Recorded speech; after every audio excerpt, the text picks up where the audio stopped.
Hindi आशुलिपि dictation संकलन start. अध्यक्ष महोदय, मेरा विधानसभा एक आदिवासी बाहुल्य क्षेत्र है। मुझे ज्ञात हुआ है कि भारत सरकार द्वारा प्रायोजित एक परियोजना के तहत यहाँ पर विद्युतीकरण संबंधी कार्य कराया गया था। उस समय घरेलू प्रयोजन के लिए किसी भी ग्रामवासी ने संयोजन नहीं कराया और अब कह रहे हैं कि गांव में बिजली नहीं है। इस संबंध में विभाग द्वारा तर्क दिया जा रहा है कि विगत वर्ष तार चोरी हो गए थे, इसलिए गांव विद्युत विहीन हो गया है। मांग के आधार पर गांव वासियों की परेशानी को देखते हुए मध्य प्रदेश विद्युत वितरण कंपनी द्वारा कैंप लगाया जाएगा, जिसमें एक बत्ती कनेक्शन आवेदन के आधार पर दिया जाएगा। अतः इस ग्राम में पुनः विद्युतीकरण करने हेतु प्राक्कलन स्वीकृत किया गया है।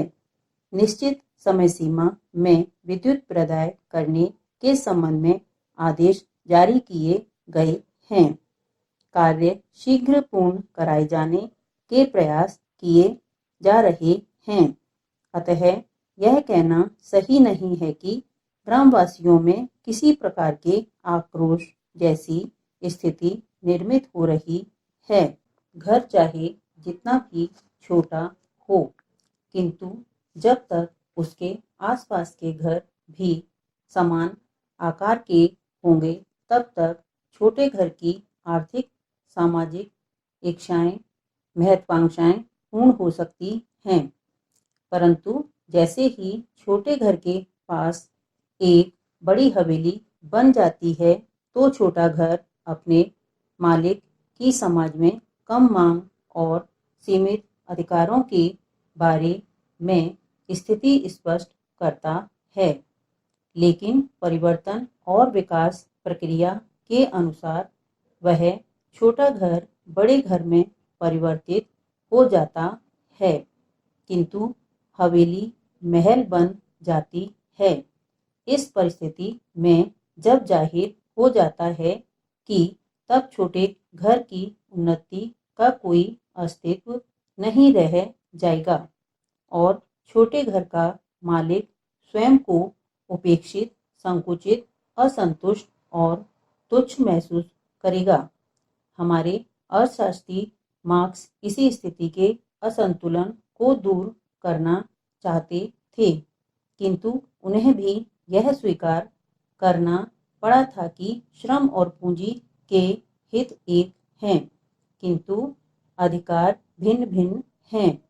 पूंजी यदि श्रम को काम न दे तो श्रम चला जाएगा, और यदि पूंजी श्रम पर शासन न किया जाए तो पूंजी का अस्तित्व समाप्त हो जाएगा। इसलिए यह आवश्यक है कि पूंजी श्रम पर अपना स्वामित्व कायम करे। ज्वालामुखी प्रायः वेग से बाहर निकलने वाले पदार्थ भूगर्भ में स्थित प्रचंड अग्नि के द्वारा जलते या पिघलते हैं और संचित भाप के वेग से ऊपर निकलते हैं। ज्वालामुखी पर्वतों से राख, ठोस और पिघली हुई चट्टानें, कीचड़, पानी, धुआं आदि पदार्थ निकलते हैं। पर्वत के मुंह के चारों ओर इन वस्तुओं के जमने के कारण ऊंचा किनारा सा बन जाता है। कहीं कहीं पर प्रधान मुख के अतिरिक्त बहुत से छोटे छोटे मुख भी इधर उधर दूर दूर तक फैले हुए होते हैं। ज्वालामुखी पर्वत प्रायः समुद्रों के निकट होते हैं। प्रशांत महासागर में जापान से लेकर पूर्वीय द्वीप समूह तक अनेक छोटे बड़े ज्वालामुखी पर्वत हैं। इन ज्वालामुखी के संबंध में कहा जाता है कि अकेले जावा जैसे छोटे द्वीप में के 39 टीले हो सकते हैं।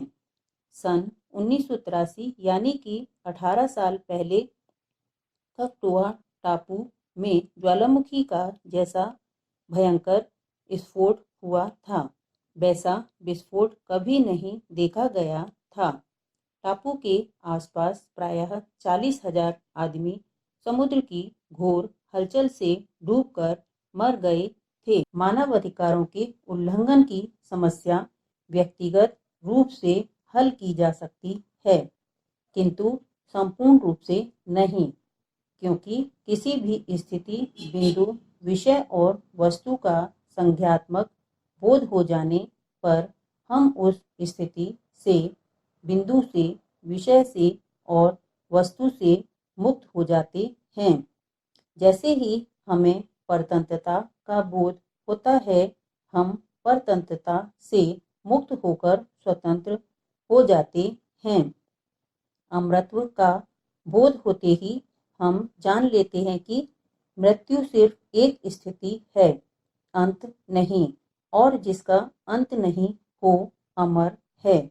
मानवाधिकारों के बारे में उल्लंघन का बोध हो जाने पर इन उल्लंघन के प्रति विद्रोह कर इस कमजोरी से मुक्त हो जाते हैं और अपने अधिकारों का प्रयोग करते हैं। किंतु वैश्विक तौर पर जब तक मानवीय विचारों के माध्यम से महत्वाकांक्षा, नेतृत्व की भावना, असत्य के प्रति राम की प्रक्रिया चलती रहेगी, तब तक मानवाधिकारों का उल्लंघन होता ही रहेगा और हम उल्लंघन करने को बाध्य हो जाएंगे। प्रिय बच्चों, आपने ज्वार भाटा के बारे में अवश्य सुना होगा। समुद्र का जल प्रतिदिन 2 बार चढ़ता और 2 बार उतरता है। इसलिए चंद्रमा और सूर्य के आकर्षण का कारण बार बार समुद्र के जल में चढ़ाव उतार होता है। चंद्रमा आकर्षण में दूरत्व वर्ग के हिसाब से कमी होती है। पृथ्वी जल के उस भाग के अणु जो चंद्रमा से निकट होगा, उस भाग के अणुओं की अपेक्षा जो दूर होगा, अधिक आकर्षित होंगे। चंद्रमा की अपेक्षा पृथ्वी से सूर्य की दूरी बहुत है, पर उसका पिंड चंद्रमा से बहुत ही बड़ा है। अतः सूर्य की ज्वार उत्पन्न करने वाली शक्ति चंद्रमा से बहुत कम नहीं है, 5/9 के लगभग है।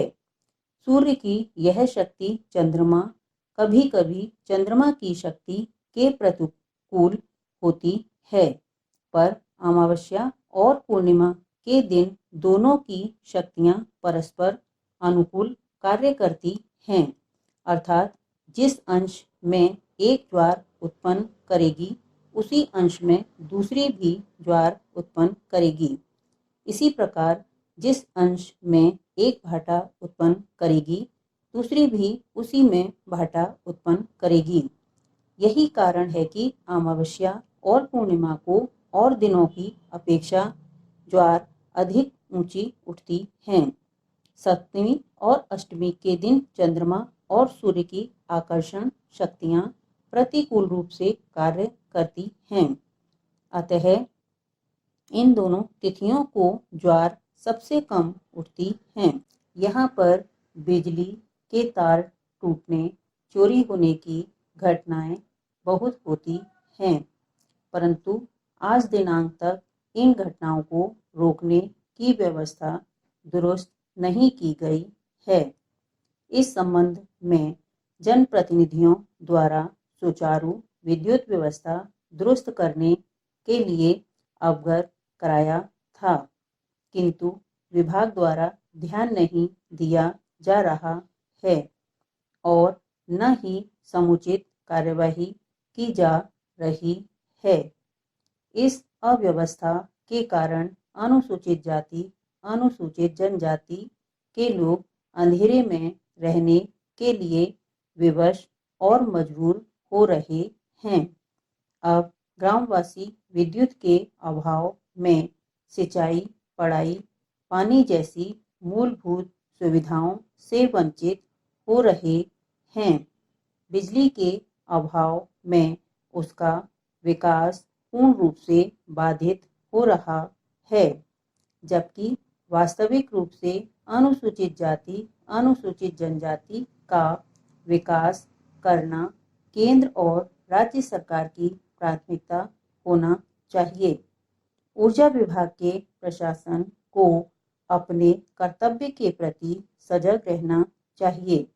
इस गैर जिम्मेदार रवैया की वजह से सारा गांव अंधकार ही अंधकार में रह रहा है, जिसके कारण निवासियों में असंतोष है। स्टॉप। हिंदी डिक्टेशन के लिए एक्सप्लोर स्टेनोग्राफी चैनल को लाइक करें, सब्सक्राइब करें, बेल आइकन को प्रेस करें और वीडियो को शेयर करें।